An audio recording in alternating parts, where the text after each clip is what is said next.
everyone. So today I want to share tips on how to improve your photography. And we're going to be doing this by going back and looking at my old work, some of the first photos I've ever taken. And I'm going to show you the things that I did and the experiences that I had that helped me improve in my photography. So this is my DeviantArt page. This is where I first started posting my work online. Yep.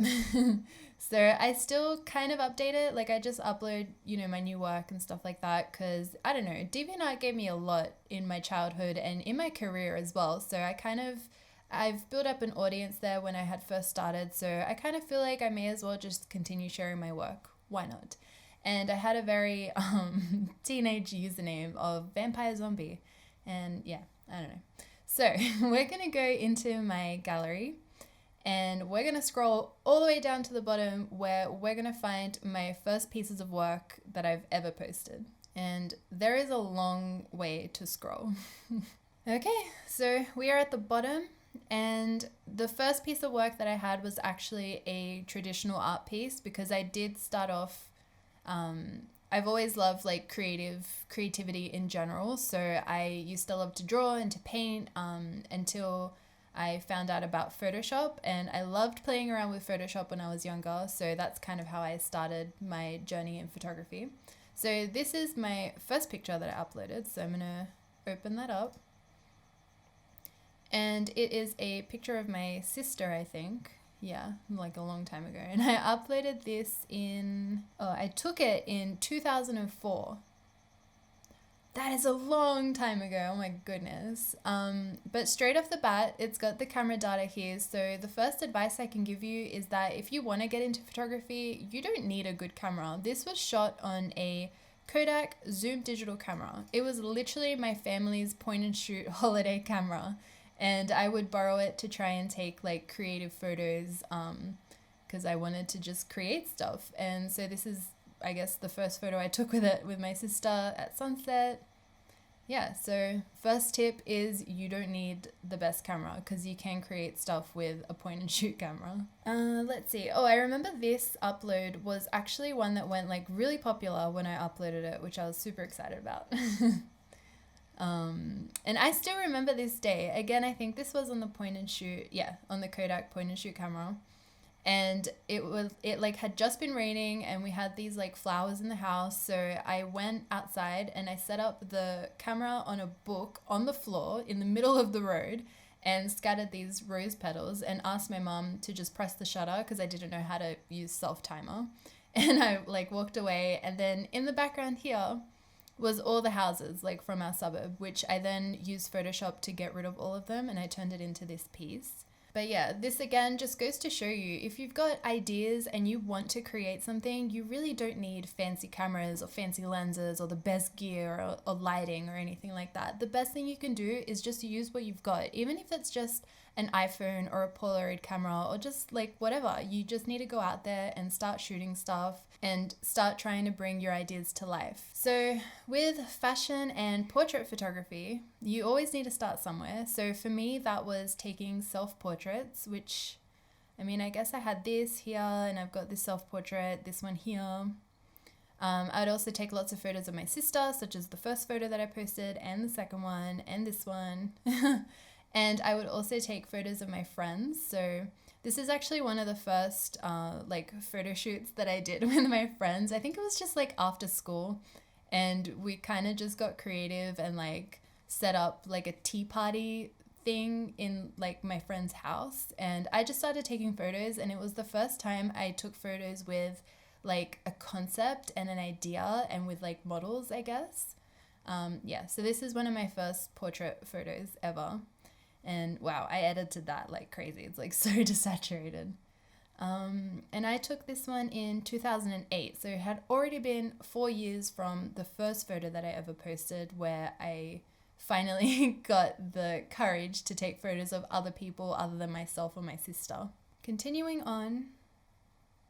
So as you can see, I took heaps of photos of my friends and I continued taking self-portraits and pictures of my sister, but it was all just like a learning curve. I wanted to learn how to work with people. I wanted to learn how to work with locations and with lighting and my camera settings. So I guess another piece of advice is that it just takes a lot of practice. I've found over time that with photography, you need to take 1,000 bad photos before you get a good one. And then the more you practice, the more you shoot, the more you take photos, the more you push yourself and try new things, the more that ratio is going to change, and you're going to have less bad photos and more good ones instead. It's just a matter of like continuing on and, you know, trying new things. So let's keep going because there's a lot of pictures of me. Okay. Okay, here we go. So this is the first shoot I've done with a model who wasn't my friend. I found her on Model Mayhem. So it was like the first proper like fashion shoot, but it wasn't really, it was just a portrait shoot that I did with someone. And I actually borrowed my friend's camera, if I remember correctly. Yeah, a Canon EOS 1000D with, I don't know, I guess a kit zoom lens as well. And I took this in 2008.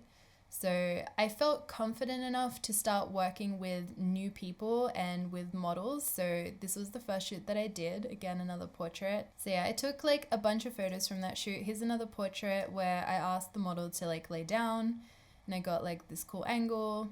And we were shooting, I think it was like in the shade of the trees. It was like a really like foresty kind of area. And this is another shoot that I did, which had a little bit more of like a concept.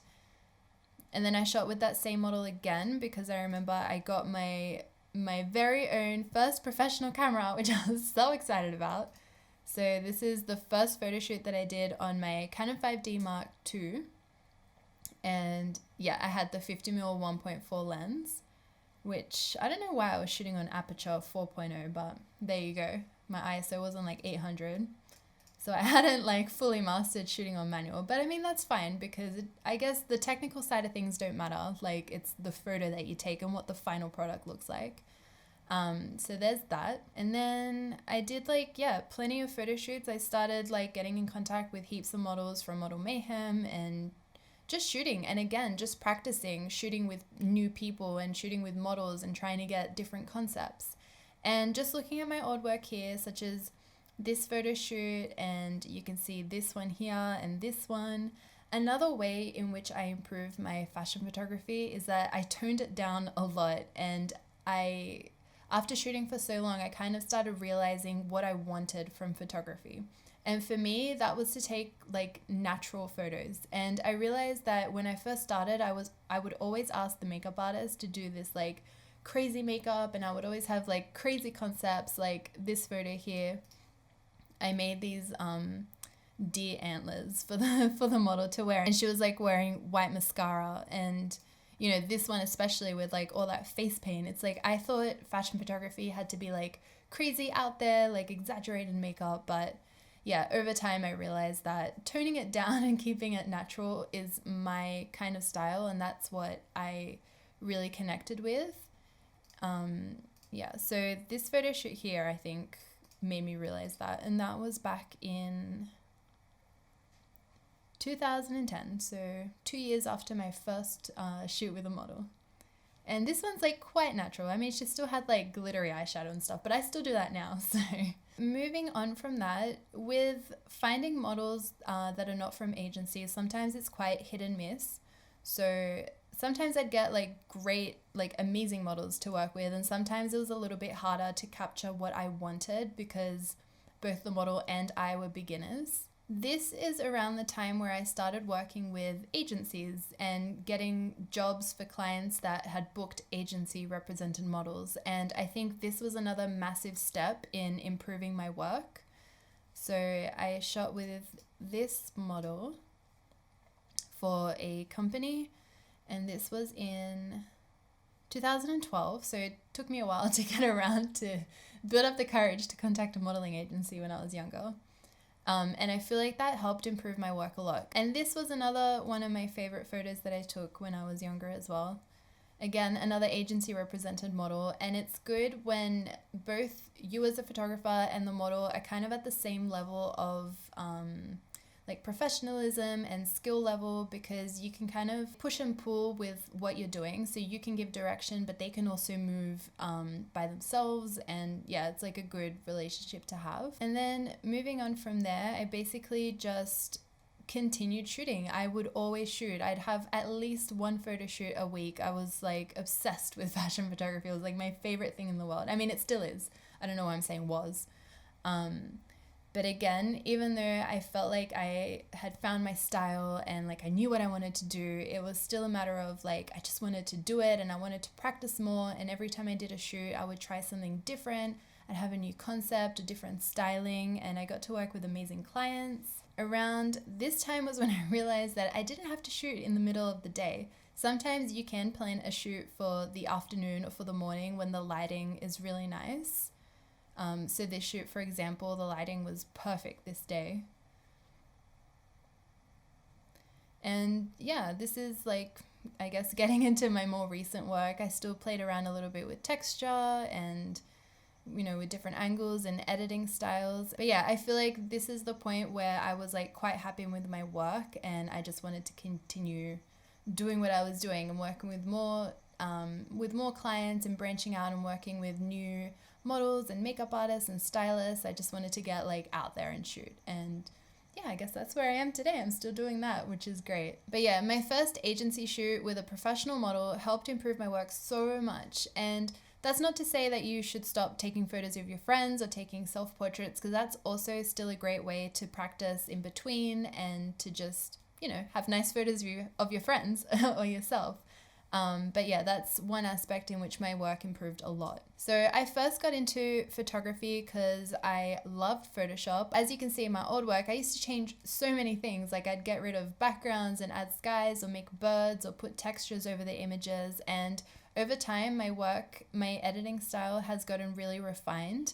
And I think that's another great way in which my work improved. And you can see that so clearly in a video that I made where I edit a photo I took in 2007 and compare it to how I would edit it now. So I'll link that in the description if you guys want to check that video out as well. I hope you guys enjoyed this video. I know it's the start of the new year, so I thought this would be a good video to start off 2018 with, in case you guys want to get motivated or you want to get into photography but you don't know where to start. And quite literally, you can start from nowhere. As I showed you, I used my family's holiday point and shoot camera to start taking photos and built my way up from there. And all you need to do is continue taking photos, continue doing, this applies to any creative industry. Just keep doing what you're doing, keep practicing, keep trying new things, keep pushing boundaries, and you're bound to get somewhere at some point.